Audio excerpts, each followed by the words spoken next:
True or false? Is asbestos still used as construction material? True, asbestos is still used extensively as a construction material and is found in many homes. True or false? Exposure to asbestos can cause serious or fatal health problems. True, exposure to asbestos can cause serious health problems and even death.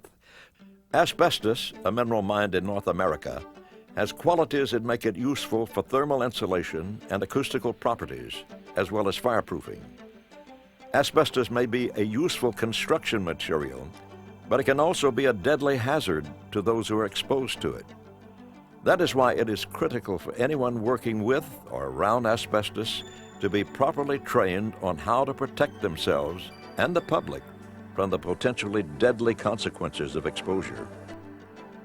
This program will explain the health consequences of asbestos exposure, the laws that govern asbestos, who they impact, how to comply with the laws, including licensing and notification procedures and basic safety information. When asbestos is disturbed, it will release tiny fibers into the air that are invisible to the human eye. When these fibers are inhaled, they can cause serious health consequences, including fatal cancers. Asbestos is often referred to as a silent killer because severe illness may not become apparent until years after exposure. In other cases, the effects are more immediate. Some people have died after even brief exposure. My cousin, who was only exposed to asbestos for a year and a half, contracted asbestosis when he was 37 years old, and I watched him die slowly over a 12-year period, just a little each day. And most recently, my dad, who passed away on April 30th, 2 days after his 68th birthday, both very close to me and members of my family.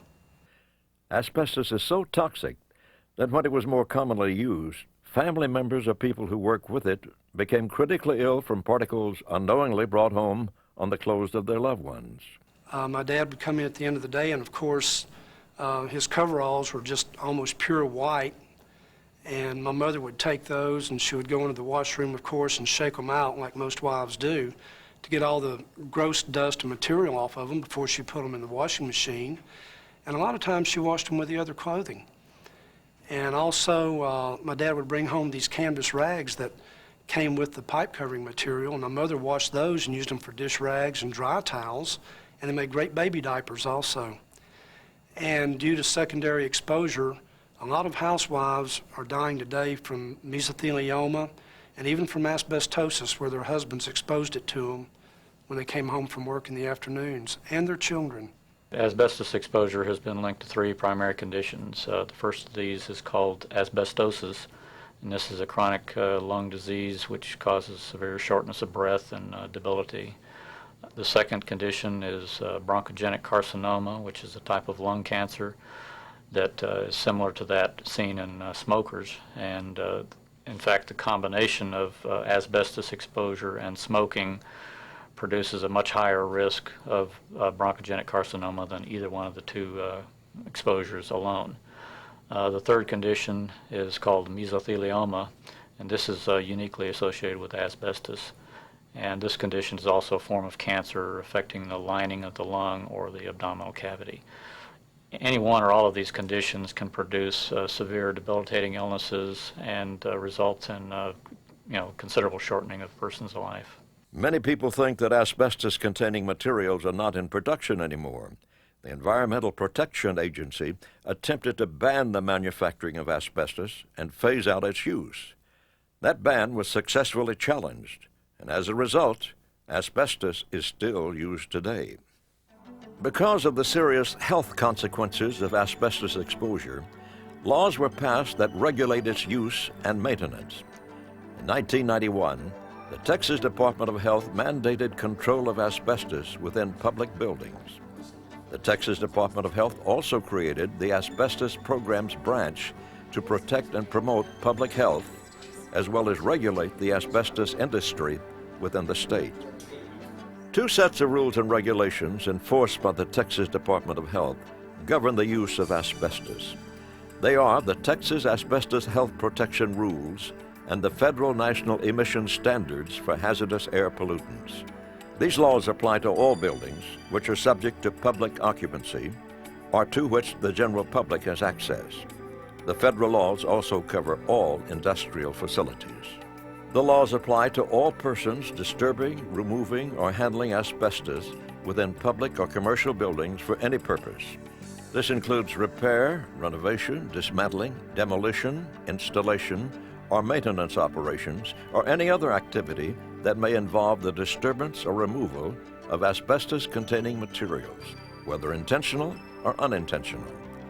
The only exclusion is for private residences and apartment buildings with 2, 3, or 4 units. Although homeowners are exempt from these regulations, the department recommends that they use a licensed person to remove any asbestos-containing materials. Locations where asbestos may be found in a home include insulation, ceiling tile, wallboard, ductwork, flooring, roofing, and exterior siding. The most commonly used asbestos-containing materials in a residence are floor tile, mastic, roof shingles, and exterior siding. Our law does not pertain to a private home. It does pertain to public buildings that afford general public access and other facilities that we regulate for EPA. Before you do a renovation project or a demolition, the law requires that you do a survey for the presence of asbestos. If you're in a public building, of course, that has to be done by a licensed person, and any design or removal has to be done by a licensed person.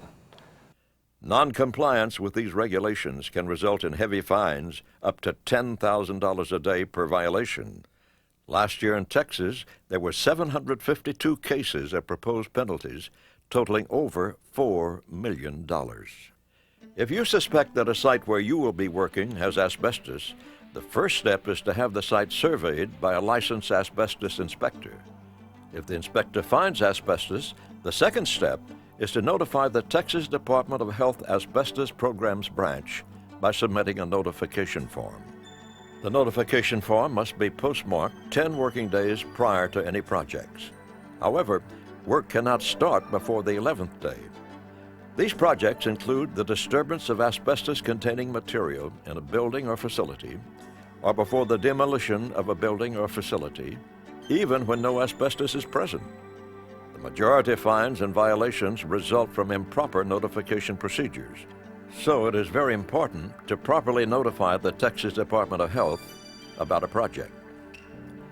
Once a notification form is received, it is routed to the Texas Department of Health Regional Office where the project is being completed.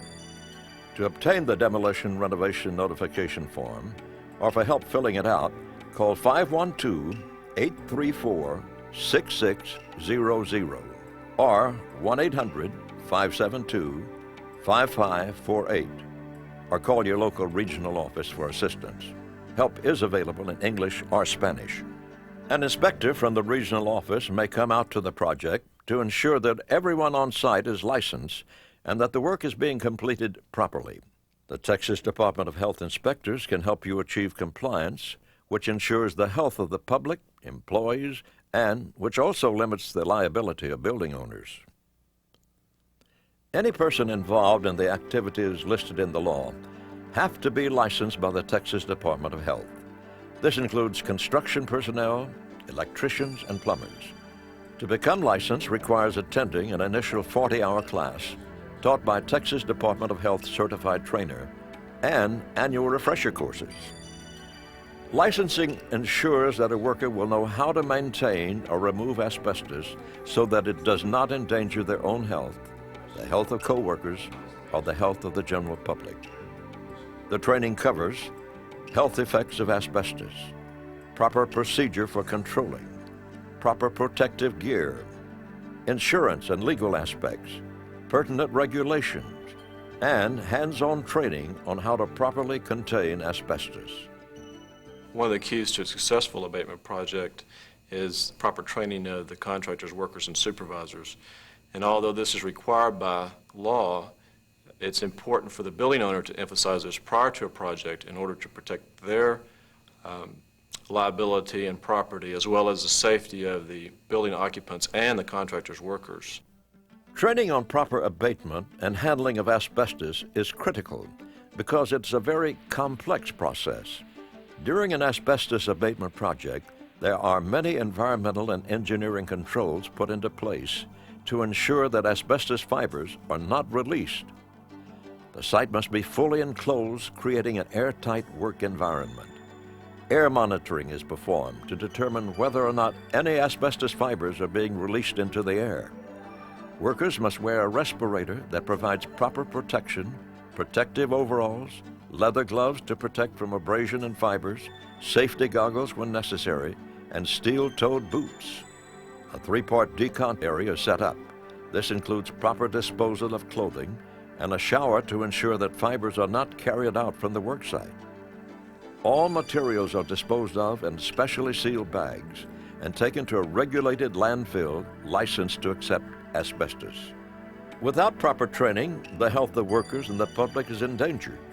Building owners, contractors, and others who work in asbestos-related industries must make sure that all workers who may come into contact with asbestos are properly trained and licensed, and that they have notified the Texas Department of Health.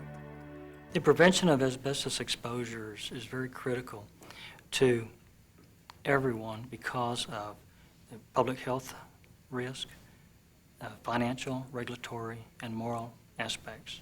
The prevention of asbestos exposure is a win-win situation for everyone involved.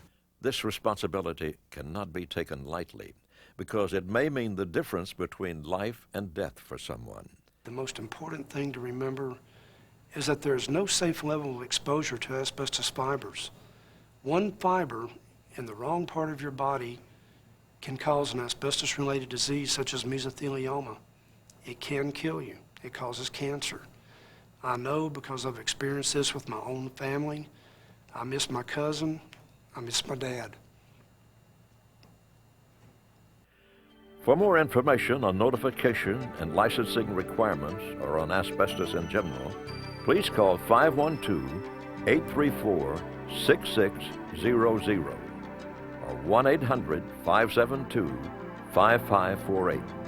English and Spanish-speaking professionals are available to answer your questions.